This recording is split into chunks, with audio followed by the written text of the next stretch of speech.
I'm ready. Yeah, me too. Whenever you are. Let's roll. Press record. I'm done. Again. We're recording. I'm recording. You're always ahead of me. I just want to start. Let's just start. Yeah, so this is episode 37. Of the Real 45 podcast. Yeah. Yeah. Live. Yeah. Word. Word. Welcome, everybody. I'm Greg Hancock. And I'm Stefan and Greg. This is your Real 45 podcast coming at you live. Yeah, this is a really live recording, isn't it? Aren't they all kind of live recordings? It is. Maybe more. No. Well, we are kind of live. We are really live. We have real live.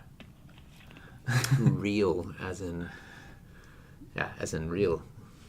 Not just real. No. This is Real. more like taking a coffee. A cup. A cup, yeah. Yeah.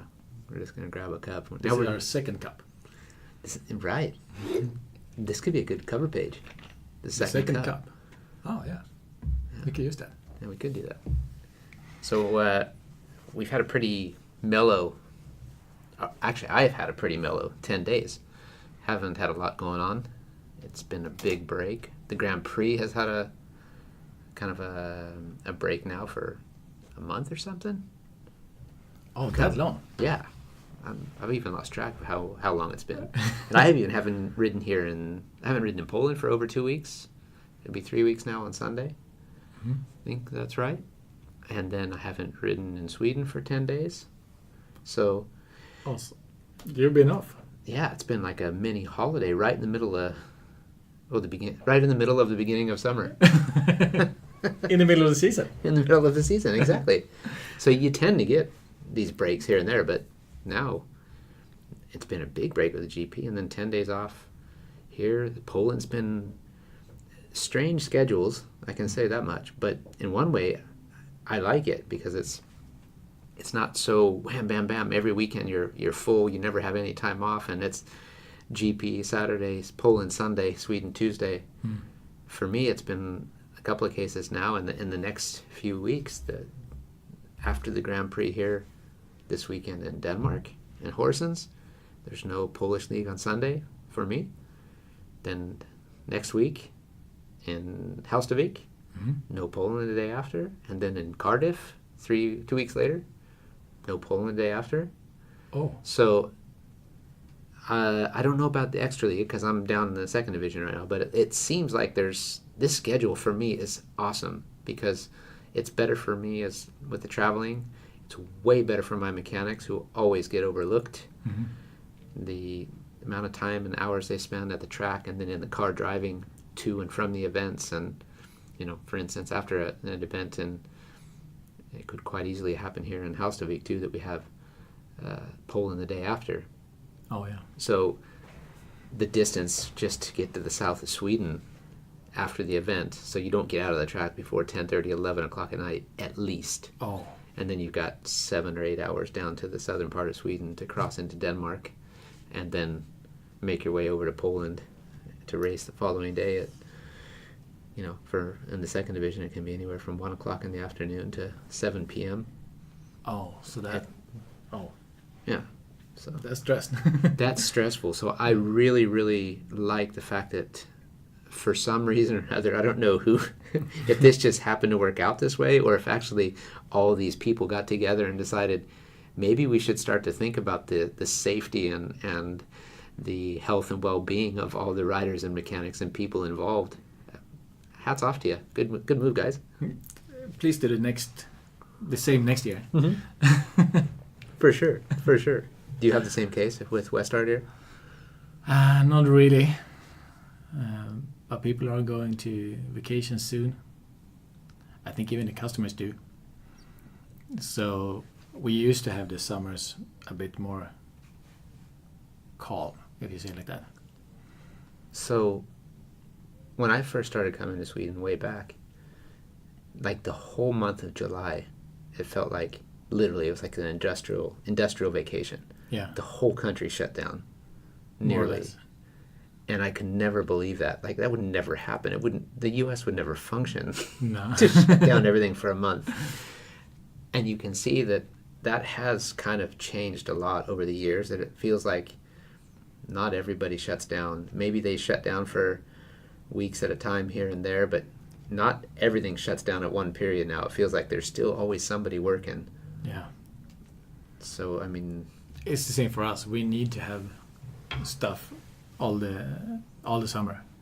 So at least, I think it's 2 at the least. 2 working here? Yeah. All the time. So you guys don't just shut the doors for No. for 1 month or something? Wow. No. It's always things that happen. We have systems that need to work out, web shops, and if something goes down. Mm-hmm. So are you guys on hand like 24 hours? No. No. No. So you don't, okay. But the web guys, or the server guys, they need to have that. Okay. Because it's more or less... most often if something unexpected happens, it's on the server side. But it can happen that it's something in the code too, so we need to be here. But Right. But in the middle of the night, that's not going to be an issue No. most of the time. So exactly. gotcha. So it's servers. Yeah, I've had the benefit of some server issues with like our email and stuff from the past. That's never been with you. Not yet. Don't say yet. But that's the great thing about having these services, 24/7, so you can always access at some point Yeah. to fix it. Hopefully, anyway. Exactly. Well, that's good. So yeah. What about your vacation? When are you getting time off soon, or? I hope so. I don't know exactly, but I hope in 1 or 2 weeks that I can take some time off. And what are you gonna do? I have no idea. Actually, my wife, she has this summer. What do you say? Vacation? No. Yeah, it's a vacation.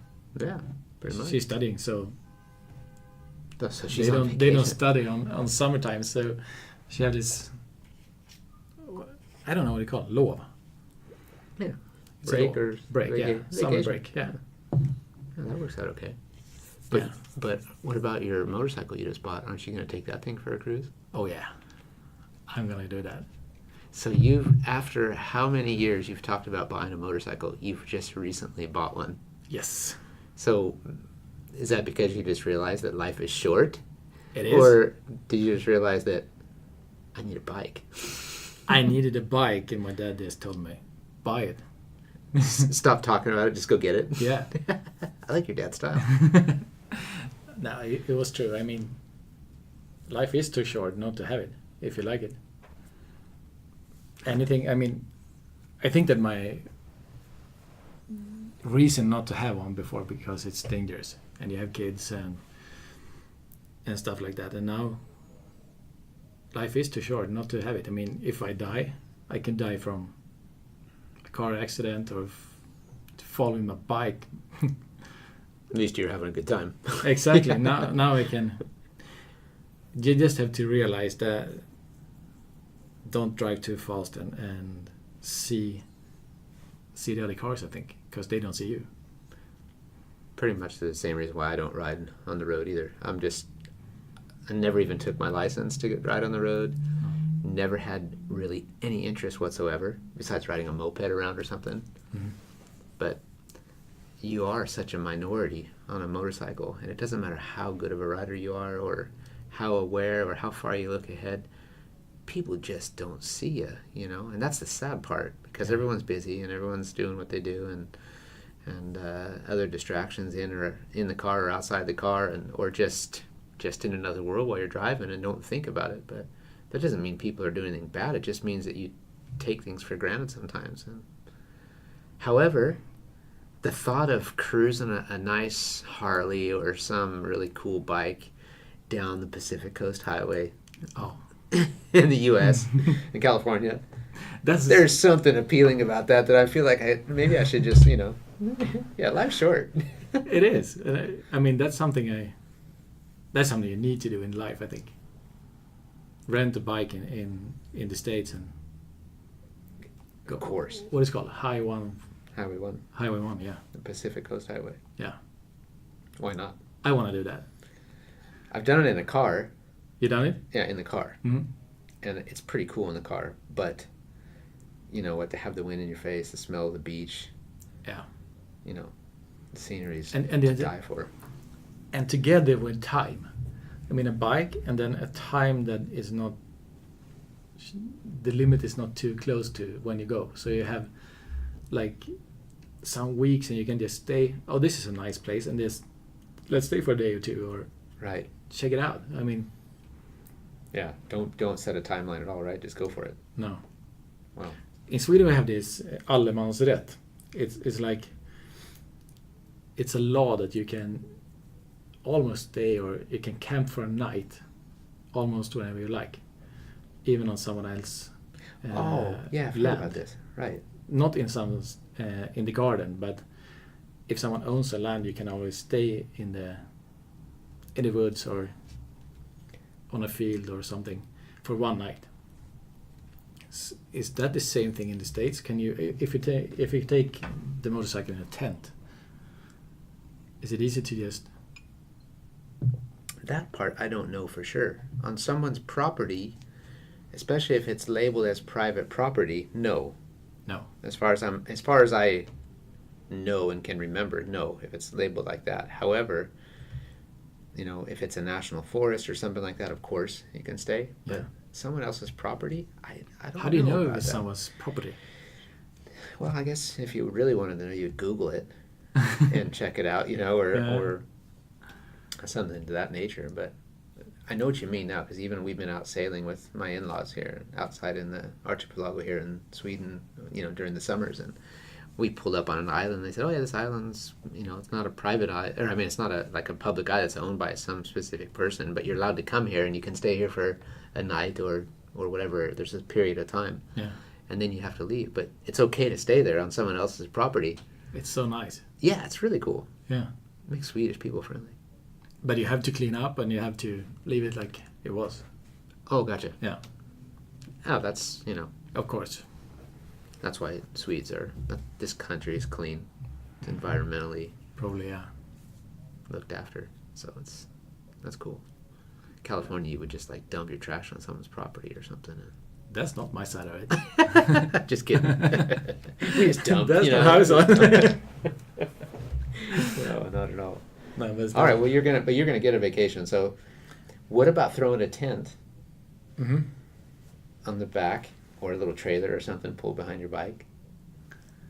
Grab the wife. Yeah. Will she ride on the back with you? I don't know. Maybe, she said. So, I hope so. But your oldest daughter, Vilda, she likes riding, huh? She likes riding. She likes, okay. Yeah. And my youngest, she really wants to try it. So she's gonna try it. And I think that my wife, Eleanor, is going to try it too. At least she said, if I take her to, there's a place called Råne Slott. Oh, yes. I know where it's at. So if I take her to that, it's like a, Rånes is a place and it's a castle, they say. Mm-hmm. And if I take her to that place and buy her lunch, she would try it. Really? So that's an easy, she will try it. There you go. Then you can have a meal, a lunch. Yeah, Is there a hotel there too in that place? it is. Right. Okay. And I think there's like a spa thing or at least this jet, what do you call that? The pools. Jacuzzis or yeah, like a spa. Yeah. Råne Slott. Is Rånes considered it? That would be a part of Roslagen, right? Yeah. Okay. It's Which one- brings me. Uh-huh. Now you see where I might be going with this. I think so. It's världsklass. It's fast class, of course it is. So that way if you go, this is the hard part now, because wherever we go in Roslagen, you can't just go there and enjoy the scenery, because you're going to be like, this place is kind of world class, vast class. I need a sticker. Gotta slap a sticker on this place. Now it's gonna be video, it's gonna be photo. Everything, yeah. We talked about this before, didn't we? Yes. Yeah. So we did this, just a short recap. We got this thing from Visit Roslagen, which is the Tourist bureau. tourist bureau, yeah. Oh. They wanted us to try as much things that we could do in Roslagen for one day. and they make a movie of it. They made a movie of it. It's a cool edit. It was really cool. And now it's ready. It's done. And probably by the time you people are hearing this, it's out. You've probably seen it. Hopefully you've seen it. If you haven't, you better. Exactly, yeah. If you haven't seen it, go to, I don't know, roslagen.se, I think. Yep. Or YouTube, Google Världsklass Roslagen, the movie. I think right. it is called. And that's the Världsklass. If you spell it, it's like, I don't even know if you can do that with a regular English one, but or world hashtag. Yeah. VA with the 2 dots over the top. Yeah. RLDSKLASS.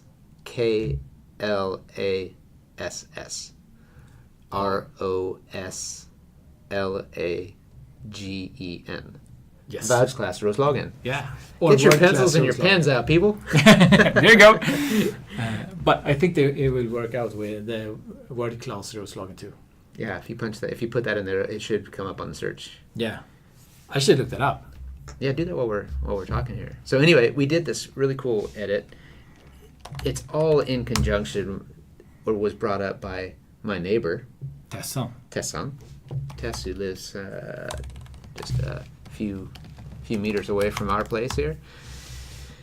And she works for Visit Roslagen, which is the tourist bureau here in Norrtälje, in Sweden, here where I have my base and where you live and your company and all sorts. So they wanted to do something in preparation for the Grand Prix. They want to show people. Again, we probably talked about this before, so I'm just going to be doubling up again. But they want to show people how much beauty, how much fun, activities, sites, whatever you want to think, here in the Roslagen community. This whole area of Sweden, which is, it's a lot of rock, it's a lot of water, it's a lot of trees, it's a lot of beauty. It's, you can be a real Viking if you want. Yeah. Which we did. We did. And yeah, you were special. You had your specialties. I had mine. But I think all in all, we were pretty nice to each other. Yes, at least on the boat. That's right. And the fika. Loving it. And the fika. And the fika, yeah. So we went around. We started at 7 o'clock in the morning, and we hit the first place, and we just started. And we spent a lot of time in the car. It was a lot of kilometers we did, and went to, I think it was 8 different places, something like that. And we participated in activities. We participated in just the local sites, the culture, and even had a real classic Swedish fika, right? That's true. And it was so cool because everybody that we met that had these activities was so nice. Yeah. And the cows? The cow safari, I mean, I've never ever heard of a cow safari, but you have a cow safari in this part of the world. Yes. So that place was guaranteed Världsklass, world class, because, dude, what would you expect if you said, somebody was saying, hey, you want to go with me on a cow safari? What goes through your mind? What do you think? You're like, a cow safari? I've been growing up with it, so I know what it is. Oh, so you know what it is. But, I mean, for me, I had no idea. So here I'm like, a cow safari, okay. You would never have a cow safari in Southern California. I don't think so. You have to go to a place where they have cows locked up somewhere, and they show you what a cow looks like and how it gets milked and where it stands. But here, you go live with the cows. Yeah, and they are curious animals. They are actually nice animals. Super curious, super friendly, and like, I guess they might be a little bit spooked, but the way we went through there with the tractor and the trailer, I mean, they were not afraid. I mean, they got right in front of the wheels. They were going to stop the guy. Yeah. And you're like, whoa, But anyway, Hasse there, in particular, he was what a cool guy. Really cool. And super informative, super excited. And whether you're into cows, you're not into cows, or you got kids, you should check it out. It's just, the whole experience is, it's pure entertainment and informative. And the cool thing is, if you go to this place, it's called Väddö Gårdsmejeri. They made something else about the farmery, the whole thing they have. They made this co-safari thing. They make their own ice cream. Right. And you can buy it in the stores. And then you have this. They have. Oh yes, I'm with you. My wife has bought some of that. They're good. They're really good. And they have their own burgers. So Burgers. Yeah, they made their own burgers. They make their own cheese, burger cheese. Okay. And they have this cheese you I don't know what you call that. The cheese that you eat with wine or with. Oh, sex okay. Or, yeah. Right. More delicacy. Yeah. Exactly. So they have a lot of things there, and they have in Vedde, they have the ice cream place where you can go and have the biggest ice cream. Really good ice cream with candies or with. It's really good, and they have this place called Bonden och Burgaren, like the farmer and the burger. So you can go there and have their own burger on their own way. It's really cool. I don't know if I've done the burger, but we had this conversation when we were there. I said, I think I had the ice cream with you and Eleanor. Maybe it wasn't you guys, but who else could it have been? Marcus, Mate, someone with a family, somebody. Anyway, I have been for the ice cream place, and it's awesome. You have to, again, there's so many cool places around the world. We all have our favorites, but if you come here for the Grand Prix, I mean, check out this video, just see some of the things, or go into the tourist bureau, or Google, or look on Visit Roslagen.se or Roslagen.se too. Yeah, it's pretty amazing. It's a beautiful part of the world. There is a lot to do. A lot of people. The reason this got brought up, right, is because a lot of people were. It created a lot of talk that moving the Grand Prix from Stockholm, basically, Friends Arena, to where you have lots of stuff going on and hotels and restaurants, and you got it all. They moved it up to Hallstavik, which is 100 kilometers or so, maybe, from Hallstavik. Yeah, I think so. Thereabouts. Yeah. And then there are not a lot of options up there. It's a cool little town, which is, in Hallstavik alone, 4,000, roughly 4,000 people in that city, in that town. Yeah. And there's one hotel that's very small, and I don't even know how active it is. I don't know now. Not a lot of restaurants, but you don't have to go far, and you've got rad hotels. You've got almost like the Råneslott, like the castle there. Yeah. That style of gourd, or what do you say, grounds, where they've got really cool hotels and more nature living in a sense. Then you've got the beauty of the archipelago, and I think it's really cool. Yeah. There are places that are really, really cool in all countries, I think. But the archipelago in Sweden there's so many, a lot of small islands, and the water is not that warm, but it's cool. We actually, the weather in Sweden has been so great, so great. And the day that we did all this, the weather gods were not playing in our favor in total. It definitely cooled down, and suddenly we went from shorts and t-shirts to long pants and hoodies and almost a jacket at one stage. Yeah. But it didn't stop us. We did the stand-up paddling through the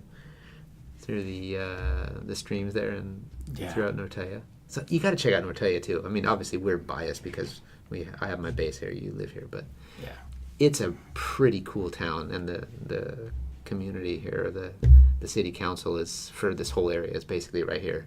So there's a lot to do just in Norrtälje, at the Majella. Yeah, some of the things I had never done before. Yeah. I never been to the SUP, the stand-up paddling thing. Yeah. And it was a long time ago that I went to go-karting. Yeah, that's right, we did go-karting too. Yeah, and that's so close. I mean, 5 minutes. It's really close. Yeah. And I mean, all these places, they're really not that far away from each other, No. You need to have a car really to get around. You can do public transport if you have time. Yeah. But having a car makes it so simple, and you can just stay for a few days and check it out. It's pretty neat. You'll go home with a different opinion, and guaranteed you'll come back. Absolutely. I mean, I would. Yeah, you pretty much do. I do. So so check it out. and see what you think. We hope you guys like it. We hope you really like our video. We share it in the post. Yep. We can put the link there. You got to it. the YouTube. And you guys check it out and share it yourselves and give a comment, you know. I'm sure Visit Roslagen, they would also like to have comments and feedback just to hear what you guys think of it. They put a lot of time and effort, and the people from Sound and Vision here in Norrtälje did a fantastic job putting the whole thing together, and we had a blast. We had the most incredible day. We finished eating pizza on the rocks, doing a live Facebook Live. Yeah. in Greda after we went kayaking. It was so nice. Yeah. More days like that. Yeah, we need more of those, Yeah. for sure. So, and I think that everybody just share it if you can, because we need people to see Norrtälje, I think, come and visit us. the cool thing is, you know, when if I speak from the Speedway's perspective, we do a lot of Grand Prix events in different places, and some places are basically in, and I don't want to say desolate, but areas that are not so well populated and can be secluded from things to do. But this is not necessarily like that at all. This is like showing you how much there actually is to do around here. Maybe it's just super undiscovered. You haven't seen it. So the idea that Stefan and the Visit Roslagen came up with to give people more of an insight to this community or this region, awesome. Yeah. I hope more people do it. Yeah, absolutely. And I hope they ask us to do it, because we had a blast. We had a blast. And we will. Yeah. Yeah. And now with a motorcycle, I will go around more in Roslagen, I think, and have staycation. Yeah. Why take a vacation when you can have a staycation? Yeah. There was a lot of things that you haven't done. Yeah, you should do it. You should. You need to pop wheelies too. What is that? Pop. Short på bakhjul. Oh. Go on the back wheel. It's better when you got one of your kids on the back, because it's more weight back there. It's easier to get it up. That's better. Yeah. Yeah. Okay, next goal. So, I have to bring this up just for a quick one. Just the U.S. team, soccer, football, didn't make it to the World Cup. Okay, so I have a mixed household, right? Half of my house is Swedish. It's probably more Swedish than Americans during this period. Yeah. So, Sweden, playing in their group for the World Cup qualifiers, in their group for the whole series, pretty much not sitting in a very good position if you look at it one way, coming into their last game against Mexico, who was undefeated. Germany looks like they've got the upper hand, and they're going up against the team who's not doing very well, South Korea. And the odds wasn't that good. The odds were not that good. No. And when we sat and watched this game yesterday with the crew, I became Swedish patriotic really fast in the household. We had some friends over too, and suddenly you're just getting so jazzed and so worked up. And then I can see with our friends that were there too. His name's Mats. He was like, I don't know, but the way this result is right now, suddenly it was 2-0, Sweden beating Mexico, and no one ever expected this, right? So they thought this is done. 2-0, and he's like, I actually think if the result stays like this and Germany doesn't score, Sweden will win the group. I'm like, what? It went from the point where people were thinking we could actually be out of this, or Sweden could be out of this, to like Sweden could win the group. Oh, then Mexico will be second. But then I think also another point in the thing, I don't understand the rules completely, but if Germany had have scored against South Korea during the same time, they could have overtaken. It's something that we had the same points, I think, and then with the goals, right? Yeah. At some point, Mexico, who had just been dominating, could have been out of the series. And as it turned out, though, Sweden wins 3-0, which was intense. And Germany ended up losing 2-0 to South Africa. So they're the defending world champions and are out completely. They're not even going on to the semifinals or whatever that next group is. Nah, exactly. So there was a lot of action, a lot of activity. And I just heard on the fika out here today that I think that the 4 last years, the ones that won the year before, didn't make it to the finals. Really? Yeah. That's strange. So Tyskland, Germany, they aren't alone. Right. Well, you know how quickly people are to capture these. Yeah. You know, and it's so crazy what happens and how people can quickly just come up with the social media stuff. And it was tough on Sweden too. There was a lot of political stuff there too, yeah, with one of the players. But you know, you can go from hero to zero so fast, and you're only as good as your last event. Oh, that's true. It's such a bummer, but that's how it is. And Sweden they're there. So I actually didn't see the game because I had to prioritize. You must be the only Swedish person that didn't see it. Yeah, but I just got this motorcycle, you know. And my family was out doing a world-class Roslagen thing. That's right. They were out walking, huh? Yeah. We had this Roslagsleden. It's like, I think it's from Grisslehamn to, I don't know, almost Stockholm.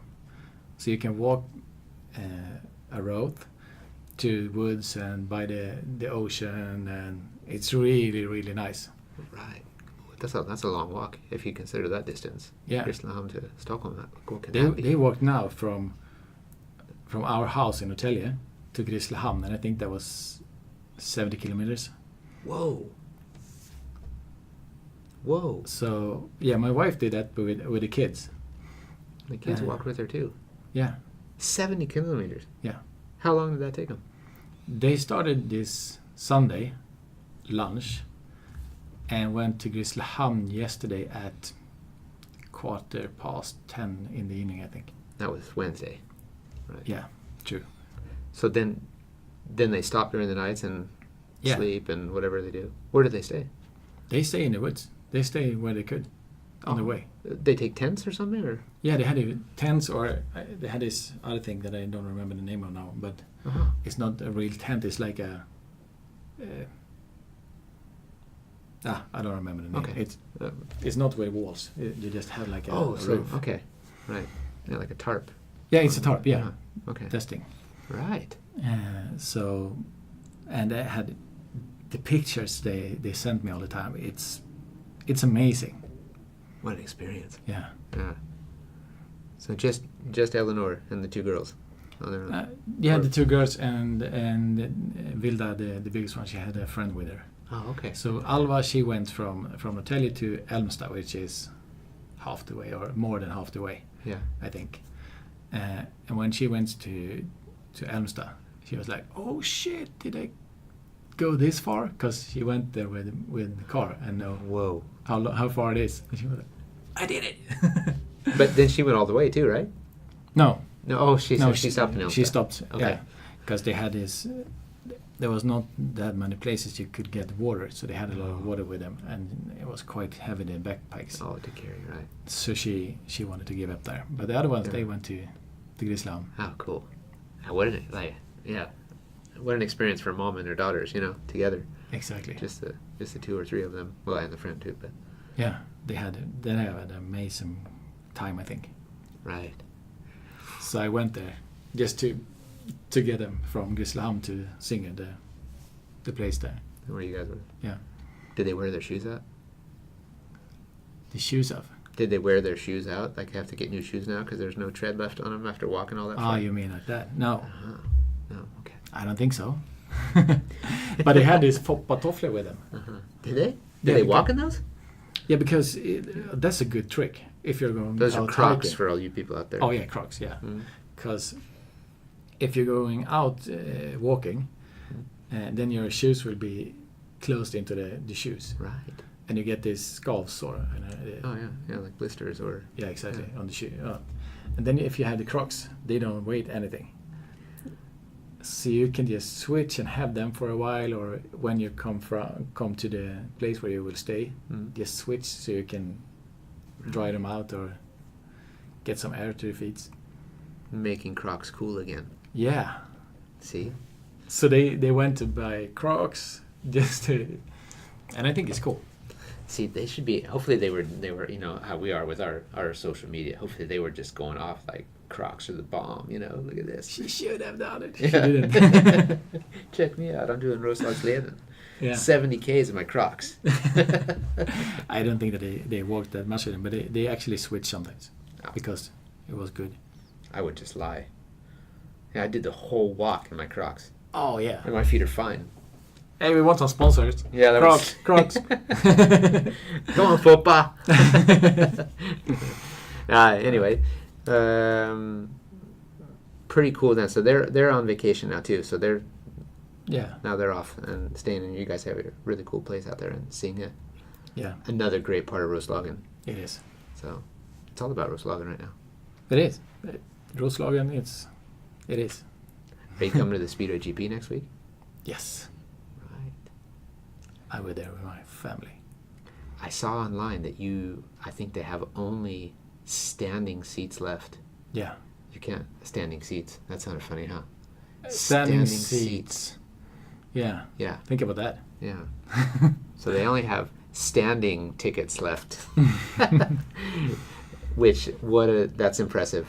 Yeah. There was no doubt in my mind they would sell it out, and they're probably wishing they had more and more grandstands, and which is a good sign. This event's going to grow, Yeah. I'm sure. And I think I bought my tickets quite late, but like a month ago, there were only standing tickets then.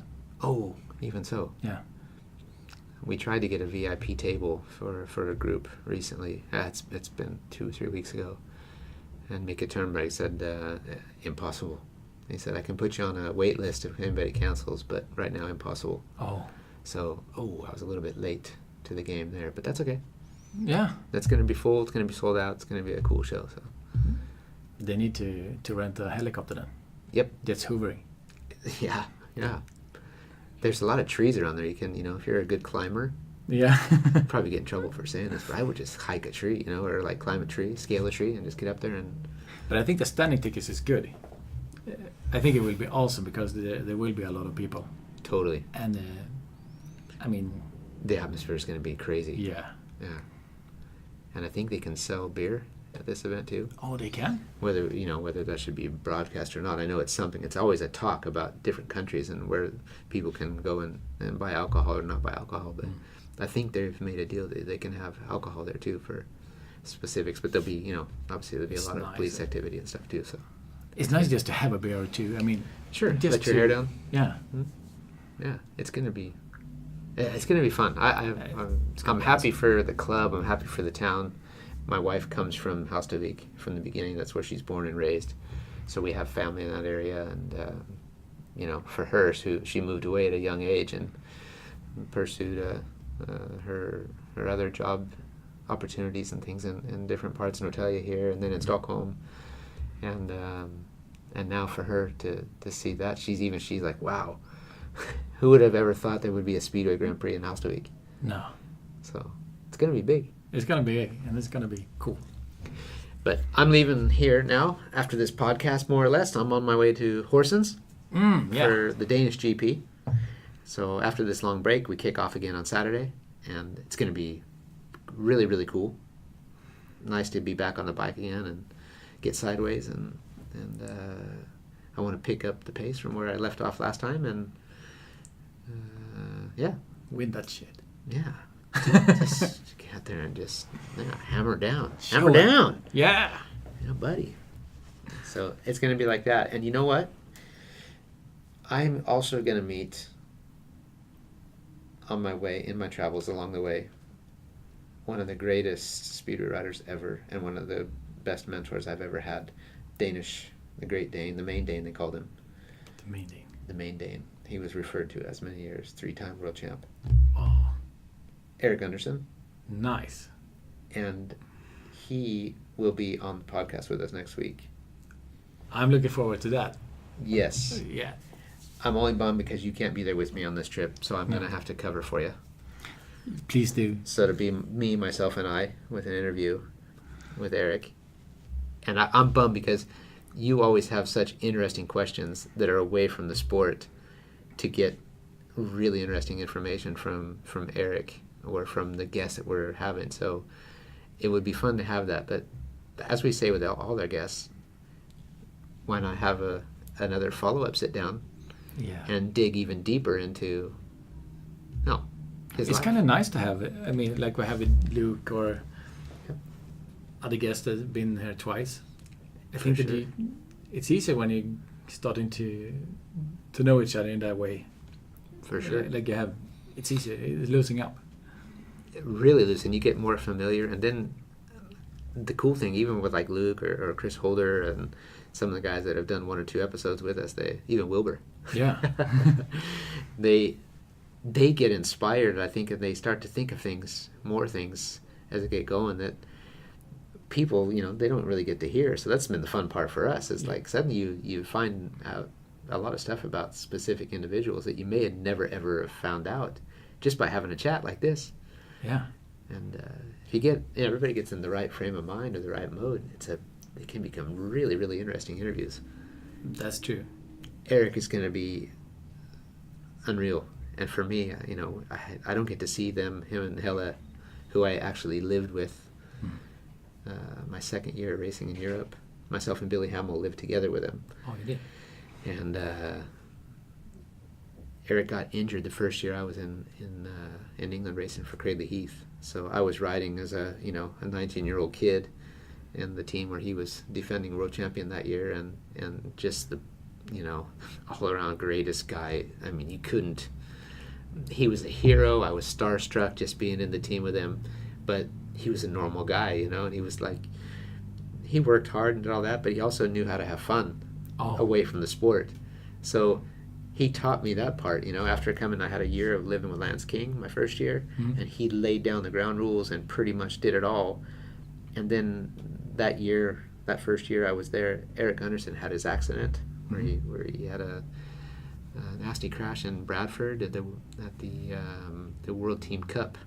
First heat, first corner, all 4 riders went down in the first corner, and it was Erik, it was Jimmy Nielsen, the Swedish rider, Lance King, and Simon Cross. And I was reserve for the American team that day. So in the restart, all 4 reserve riders came out in the restart because all 4 riders that crashed ended up in the hospital. All 4 of them? All 4. Oh. And Erik was obviously by far the worst off, and he ended up with a broken neck, which left him with a lot of difficulties. But he still got his life. He can still function, reasonably well, and has had a lot of upsets along the way. But with his attitude and his personality and the kind of person that he is, he's turned everything around. It's just like, I'm still here, and he's coaching, he's inspiring, he's an awesome dad, and he's a great husband. Well, we'll find out from Hilla if he's a great husband or not. Yeah, we'll get the truth. But the guy is just an all-around huge inspiration. But were you living with him when the accident happened? No, I was living with Lance King that year. It's my first season, 1989. So this is the year after. Yeah. So here's the crazy part, and we'll get into this in the podcast. That the year after his accident, he was in the hospital for a long time, and I mean, it was touch and go on how serious the situation was going to be. But in the end, he was able to leave the hospital and start trying to rehab and develop the best life that he could. And the following year, running up into the beginning of the season, he and his wife made an approach to the team Cradley Heath where we were riding and said, we would be happy to house both Greg Hancock and Billy Hamill. If they're coming to Cradley and they need a place to live, they need workshops, we would love to have them in our place, and it will also help me at the same time to come down from everything that's happened and be involved and still be able to coach and still be able to feel the sport. So here this Danish couple for some reason, some crazy reason, opened their doors to 2 super young Americans. Billy and I were 19 that year, or 20 that year. Oh. We turned 20 in that season. 20. So we were 19, 20. And they opened the doors to us and gave us a place to live. And we had Erik's knowledge, his experience, his brilliant attitude and coaching ways, as well as his mechanic. They're just rolling out the red carpet. Wow. So I had it made. So I went from Lance King rolling out the red carpet and giving me every tool in the world that I needed, and finding my way to stepping it up to the next level. When Lance decided to go on, I went to the next place, and that's Erik Gundersen. I mean, I had it made, I got goosebumps, man. Shit. How, after a crash like that, and then figure out life after a crash like that, and then a wife and a family that needs to adjust to the new life. Yeah. And then opening up the whole house like that. So his daughter, their daughter, Nana, she came later after the accident. So she doesn't even really know Dad before. So she only knows him as he is today.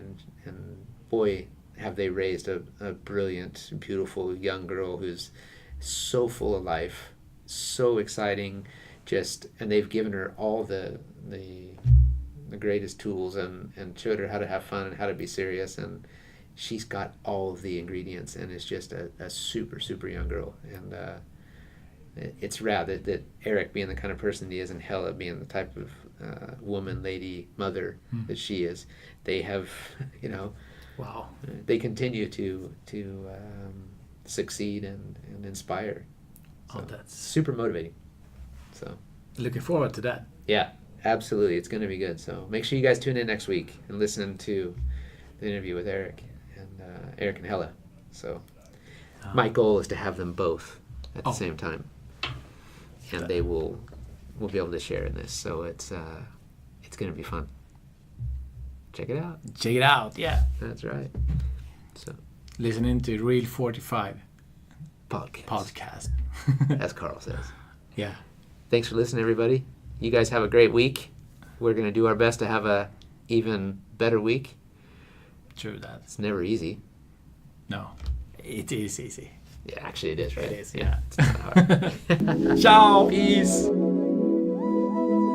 Welcome to Real 45 with Stefan and Greg Hancock. We vibe out and have real talk, so tune in and check this out. Yeah, today is a new day. Let's seize it now and get hype.